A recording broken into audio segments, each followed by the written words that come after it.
we start. We are the operating system for the flexible workplace. We have four key pillars of our product. The first one is access to thousands of on-demand co-working spaces globally. The second would be HQ management, which includes desk reservation, meeting room booking, and data and insights. We have visitor management, and finally, event orchestration to help you organize your on-sites and off-sites. And without further ado, I'd like to introduce our speakers and let them introduce themselves. Nick, let's start with you. Well, I'll be very quick. I know most of the people, many of the people on the call. I'm Nick Bloom. I'm a professor at Stanford. I've been working on work from home for a long time. But since 2020, it's become very interesting in the future of work. Over to you, Brian. Hey, everybody. I'm Brian Elliott. Know a lot of you also. I'm CEO of a thing called Work Forward. I'm an advisor to companies and executives wrestling with workplace flexibility, how to make it work, technology adoption, and culture. Great to be here with everybody. Know Nick from last 5 years of running a thing called Future Forum, where we did our own raft of research, and then showing up at things like this together. Love it. Excellent. And we all have the live Q&A, which we'll share. Please join that Q&A. And if you have any questions, make sure to write them in that Q&A. You can very easily scan the QR code, and the rest of the participants will upvote your questions. We have a lot of questions and very little time, so let's start. Great. Let's start with the most upvoted question from Joy at Bill. What's the most successful hybrid model you've seen so far, and what made it successful? Brian, it's a great take it away. Yeah, it's a great question. Joy traded emails with me this morning because she couldn't make it, and the answer I gave her was, there's not one answer. There's a whole bunch of answers. So these are logos of companies that I think have done various aspects of figuring this out and making it work. Some of you are actually here today. Hi, Sarah. Atlassian gets a lot of nods around this, around hybrid and making it work, because if nothing else, they were Fortune's #1 company from a future of work perspective, announced, I think, 2 weeks ago now. The Atlassian team has done a great job of actually not just investing in better ways of working, but of publishing and sharing what they're doing as they go along, which is really helpful to all of us in terms of things like the importance of quarterly gatherings and how that boosts team belonging. Dropbox has published quite a bit also. So have others like Upwork, and some of my favorites. I would say in part it depends on what problem you're trying to solve specifically.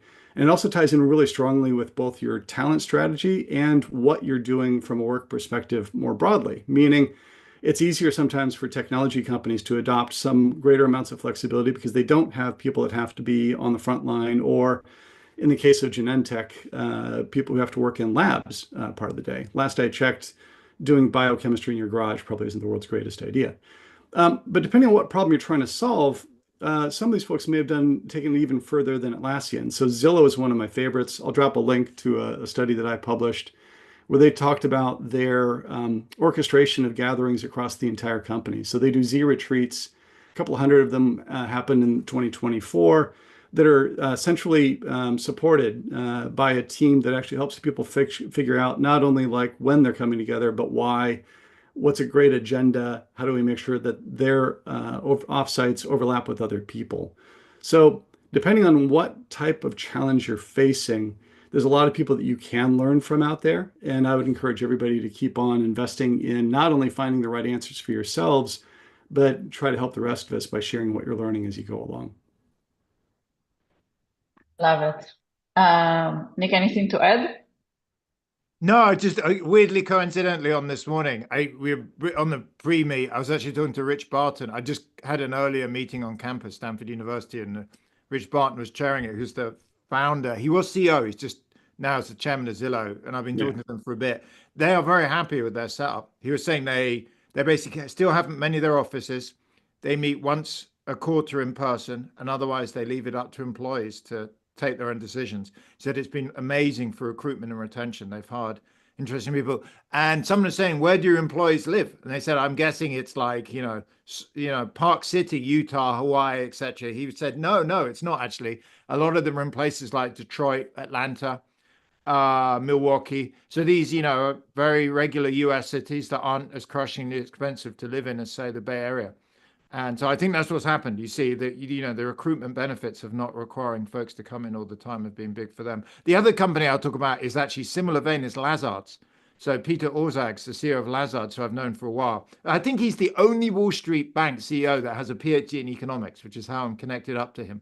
But he has also gone in favor of hybrid. He said basically it's a huge hiring and recruitment and retention benefit for them, because if you look at JP Morgan, Goldman Sachs, they've been more aggressive. So Lazard's are having folks in 3 days a week. Said it's enough. They're doing very well.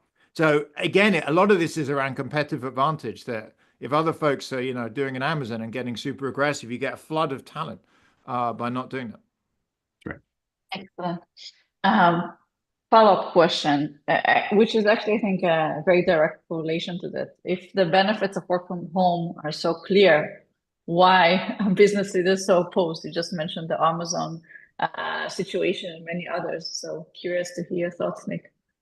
So again, we were talking about this earlier, so I'll hand over to Brian afterwards. The simple answer is that, they are not so opposed to it. So if you look at the Flex data, which you can download, it's online, you'll see that about 70% of S&P 500 companies have hybrid for managers and professionals. So not all take Stanford, we have 20,000 employees. So sure, there's 10,000 that come in every day, but that managers and professionals, the people we're probably thinking about, they are hybrid. So actually the large majority of companies aren't. They're doing it, because it's highly profitable.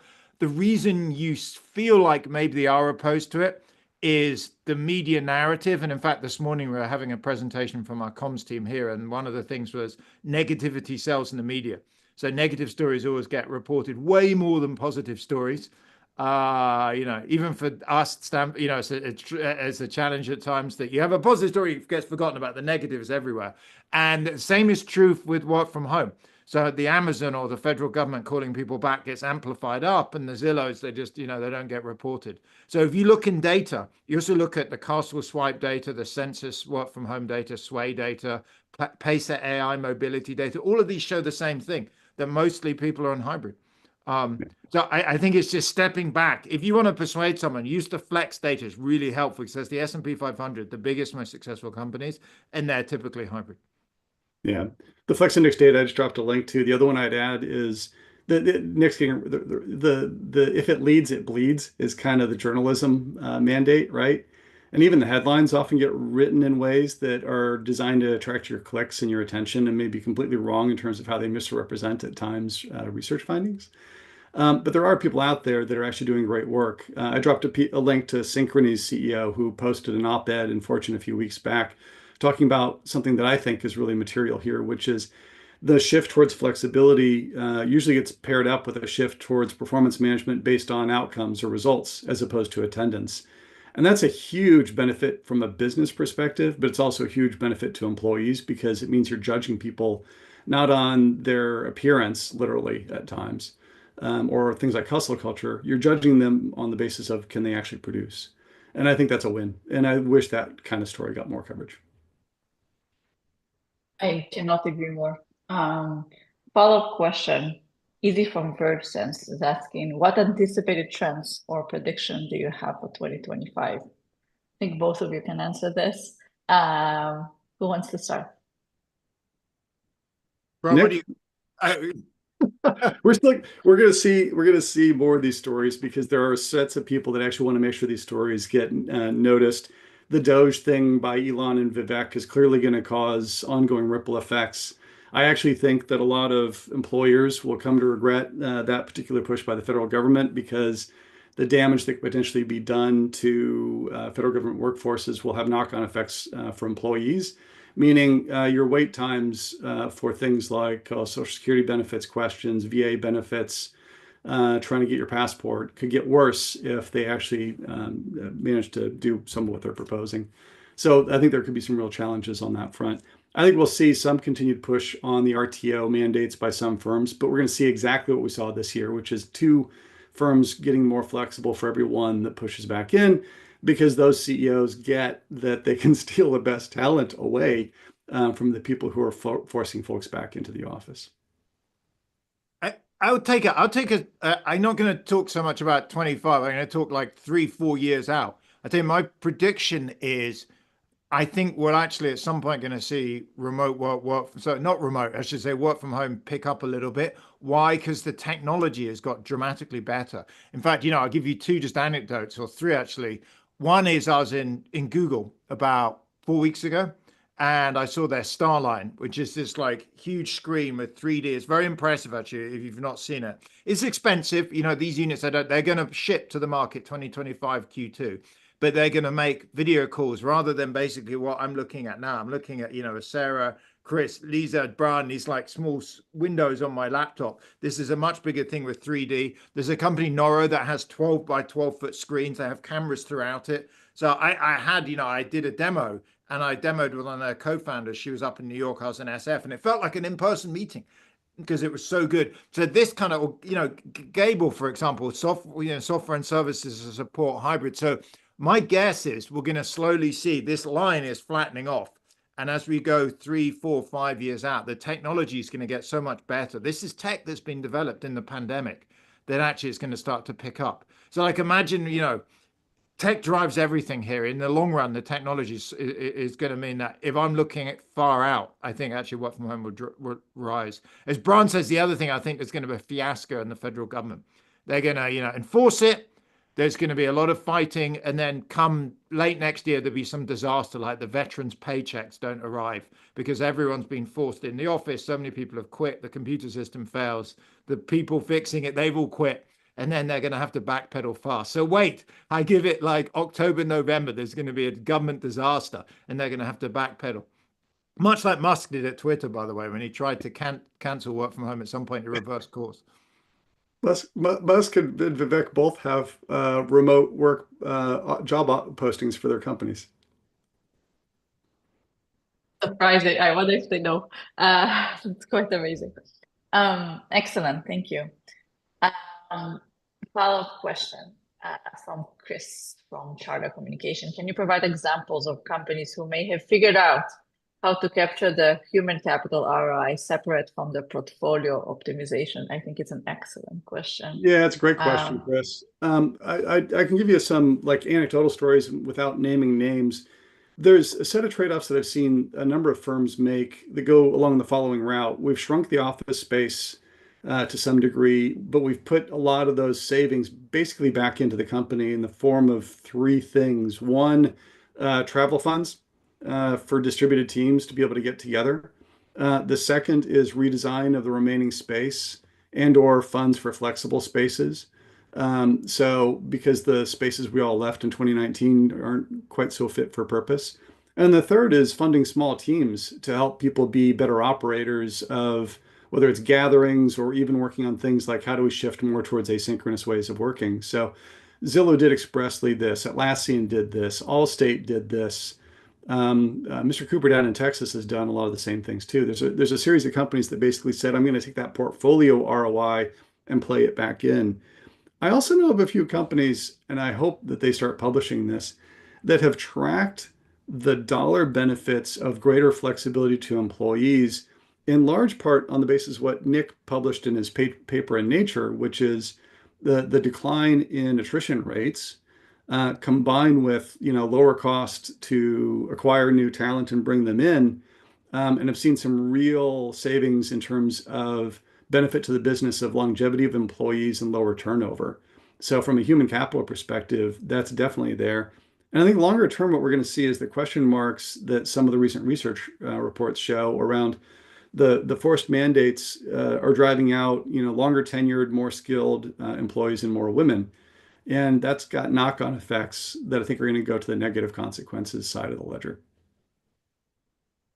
I was going to say, add on to what Brian said, one of the single most useful things I have when trying to talk to folks, say in HR, that are wanting to support hybrid, say, is putting dollar values on it. Because it's often hard to persuade CFOs, CEOs without dollar values. I'll go and find it and I'll circulate it either now or afterwards. But the Society of Human Resource Managers has a very useful document that puts dollar values on the cost of quits. So the numbers they put are between, if somebody quits on you, it's between 50 to 100% of their annual salary as cost to the business. So where does that come from? One is the post is empty, so you potentially lose business when there's no one in post. Secondly, you got to go out, re-advertise, re-interview, retrain. And thirdly, it takes a while for people to get up to speed. I was actually talking to someone yesterday from the Washington Post that had a 5-day RTO, and she's saying, no, quit rates are going up. It takes about a year or two for a journalist to get up to speed. So these are why it's really expensive having high turnover, just in terms of dollar values. And so as Brian says, if you can reduce turnover, say by 25%, then you can convert that using that number into many millions of dollars. And in the experiment I did with Trip, they estimated hybrid was saving them about $20 million a year of turnover, of personnel turnover costs. And so as soon as you got dollar value on it, it becomes much easier to make the case in favor of it. Excellent. Thank you. Yeah, I'll go find it. I'll put it in the link now. So if Brian takes the next question, I'll go find that Society of Human Resource Managers thing. It's extremely useful because they're an independent agency and you can like point to that as kind of hard data on this. Love it. From David Hausman at Logitech. How do we empower middle management to decide what's best for their teams to ensure commutes are worth it? Why do I see so many teams on site doing the same thing they do virtually? How any of us really retain managers and set them up for success? Any recommendations for properly retraining a hybrid workforce to maximize their in-person ROI? Yeah, there's a lot to unpack. well, there's a lot here. Yeah, there's a lot there. Thanks, David, for the small gift of that question, which we could talk about for the next half hour. The thing that a lot of firms aren't doing a great job of training managers and making it easier for them. The same firms I just mentioned in terms of like the Zillows and Atlassians and others of the world have actually put small squads together that help do this and help make it work. I think Allstate also did a really good job in the early days of setting this up right. What they did is they worked it through with all of their functional leaders, similar to what I know Sarah and team have done at Genentech, to at least figure out on a function by sub-function basis, what's the right cadence based on the types of activities that we do together that we should be in the office.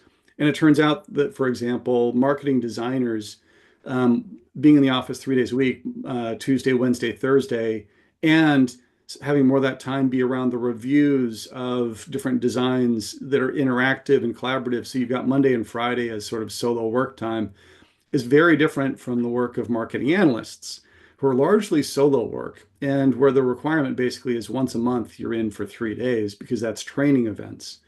And so that's a good example. What I've seen work effectively with firms is to have managers figure out what their anchor day or days look like and to try to make that be something that is highly collaborative in nature. For a sales team, that might be the pipeline review happens on Tuesday morning because we're talking about it as a team.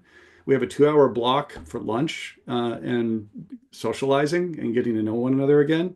And then in the afternoon, we do pitch practice, meaning you're practicing pitching to me, I'm practicing pitching to you, a new product or a service, or we're creating different types of customers and objections. That's a very interactive type of activity. Figuring out what those anchor activities look like is important. And I think a lot of people struggle with that as opposed to being, shouldn't surprise any of us when the mandate comes down and says you got to be in 3 or 4 or 5 days a week to be with your team, and your team's either distributed in the first place or you're just doing the same meetings and calls on video throughout the course of that day that people are disappointed. I'll also drop a link. I did a piece on moments that matter for Sloan that I'll drop in the chat as well. That's probably helpful on this. Thank you. Nick, anything to add here? There is a lot on the, I actually do think that the middle management is probably one of the key things to address in that sense, to actually enforce, or I wouldn't say even enforce, just to enable any mandate or policy. So curious to hear your thoughts. I mean, the thing I've been told a lot behind the scenes is that actually enforcing these days in is not that easy. And the reason is measuring it is not easy. So initially you think measuring it's really easy. You just look at swipe cards, or, when the laptop's logged in, you think, aha, that seems obvious. But it turns out that that excludes, of course, people away for conferences, they're meeting clients, they're meeting suppliers, they're traveling. And that's counted traditionally as days in the office, because the last thing you want to do is discourage your employees from going to meet potential customers or, suppliers. And so then when I talked to someone in Amazon, was saying, what I'm going to do is I'm going to, claim that my employees are actually 5 days here, even though they're only swiping in 3 and working from home. I'll just say that the other 2, they're on the road meeting, customers, suppliers, etc. My manager's not going to discourage them from doing that. So there is actually in practice a fair amount of flexibility around there, which I think is good. And ultimately, when for folks at companies trying to enforce it, do you care about team performance or do you care about meeting swipe mandates? And if you care about the former, there tends to be a lot of flexibility. I was talking to one of the divisions in Stanford that was saying we're supposed to have 3, we're seeing 1.8, but we honestly don't care because they're performing pretty well and we just ignored it. Excellent.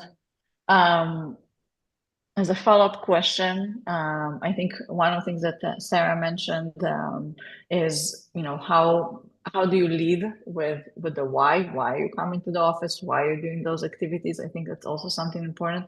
Yeah, one of you can address. I think that's back to what people want, which is if there's reasons for it. Look, let's put it this way. In Nick's research and in our research for years, we've known that most people want to be together at least some portion of the week with their team. They just want it to be for purpose, right? What they don't want to do is come in and show up just to do Zoom calls all day long, because why bother? They want it to be coordinated with their team. So the coordination itself is important.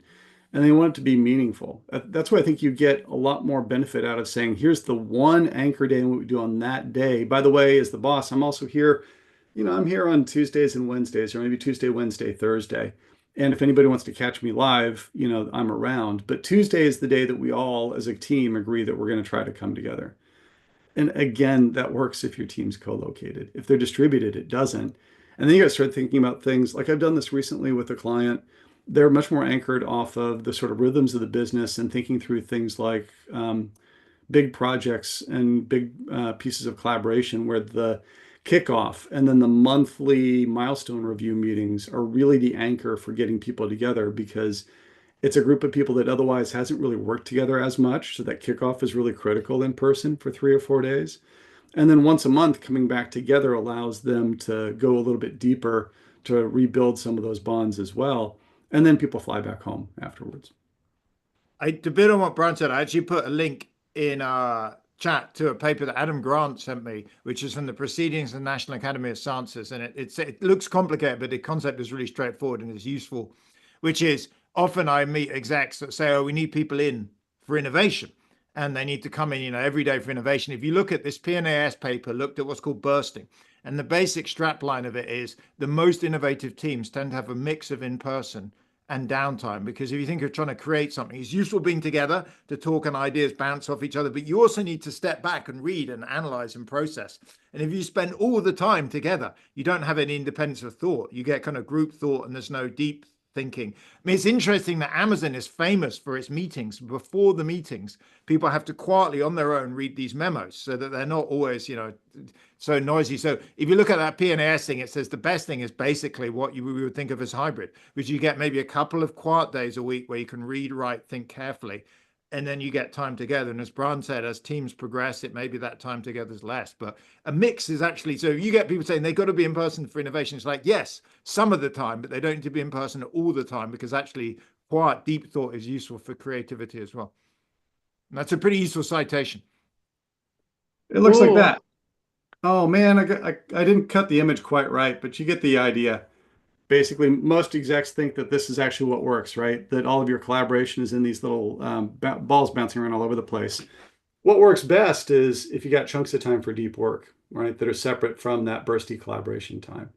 So you get, that's why things like core collaboration hours matter a lot, especially for teams that aren't co-located. So being able to say, hey, look, 10 a.m. until 2 p.m. is when Monday through Thursday is when we expect everybody on this team, West Coast time, to be available for calls and meetings and whatever else. Schedule the doctor's appointments and the kid pickups and the yoga before or after that, as well as having time for deep work. That way we've got an agreement and a commitment to each other that that time is available for us to do collaborative work. which actually really helps, especially when your teams are distributed, multiple time zones, That's everything right. there. So it's That's really that's one of helpful. the big issues that I see with folks Yeah. is that there's two struggles. One is if you leave all of the effort and figuring this out to individuals to figure it out, the collaboration tax is way too high. Um, but also, if your team is distributed across too many time zones, it's actually really hard. So I think concepts like what's our anchor time zone and what are our core collaboration hours matter a lot. Excellent. Thank you. Follow-up question from Michael at your office. Many companies have embraced flexible workplace options, but are they utilizing local flex office locations? Thoughts? Lisa, isn't that a question for you? The short answer is, of course, yes, right? Flexibility doesn't mean that you stay in the same office, right, that you have.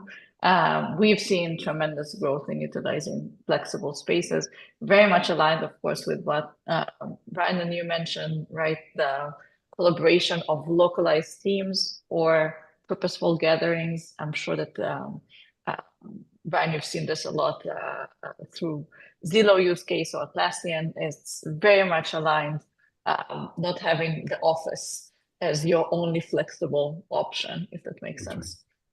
Yeah. Yeah. No, I agree with that. I think Nick, you've got some data too on like events and the sort of growth of events. I just hear it all the time, where it's kind of the ongoing riff of facilities has become facilitation. That the demands on workplace professionals to help try to orchestrate what used to be 10 events a year, that's now 1,000 events a year, is pretty phenomenal. And so the onsite can be the new offsite, but even so, you're going to need space to accommodate all of those. And sometimes, by the way, even if you've got an office in a local city, it may not be sufficient because that office might not have enough spaces for the number of events that you're trying to cover if you haven't actually put any funds into redesign in particular. I use it. In fact, it's funny. I thought Lisa was going to mention this, but one of Gabriel's clients, a big West Coast tech company, I was talking to them and said, look, we were thinking of opening up an office in New York, but it wasn't obvious, A, we needed it, and B, where, because New York's an enormous city. And so they said, before we make this massive commitment to, buy this thing with a long lease and develop it, we just let people put their own space. And they said, we just saw over a couple of years where they were booking space, and they ended up booking space way up north of the island than we thought they were. And in the end, that was really useful to say there was A, demand, but B, this is where we should put the office. So I think also flexible space is a very good use for R&D. And the reason it's particularly critical now is everything has changed. 2019, you kind of could predict office use for the next 20 years. Now it's all over the place. I mean, who knows? There's still massive debate, as we see on RTO and not RTO and different technologies. And so one way to do it is just have an R&D process for a couple of years and see, or a year or 8 months, see who's booking space and use that to inform it. Totally agree. Of course, I think data is everything here in this point. I also want to highlight on what Brian mentioned in terms of bringing the on-site is the new off-site. That's true, but even from a cost perspective, it might be more cost efficient to bring teams to a different location that might be closer to all of them together than to the office. So that's also something that we see, just this analysis on what makes sense, both in terms of ROI and cost. We have 1 minute for the last question from Roman, Information Services Group. Must DEI and purpose statements be rewritten in light of RTO mandates and the disproportionate impact on caregivers and women? It's hard to say on one hand that you actually are a big supporter of diversity, equity, and inclusion, and at the same time saying, but we're going to take away flexibility from people. There's actually a great story out of Japan just in the past 2 days about the Tokyo municipal government moving to a 4-day work week or allowing that as an option for workers, largely on the basis of that flexibility will help them get more women back in the workforce. And so the data is all over the place out there. Mark Ma has put out the research showing that return to office mandates drive out women. Upwork and Kelly Monahan and team did the same thing 6 months ago. Caregivers who in the US are predominantly mom have a much harder time doing this. And so it's pretty hard to say with a straight face that that you're a supporter of diversity in your workforce and not give people flexibility.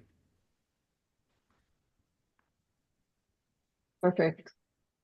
Thank you all. We're at time. It went very, very, very quickly.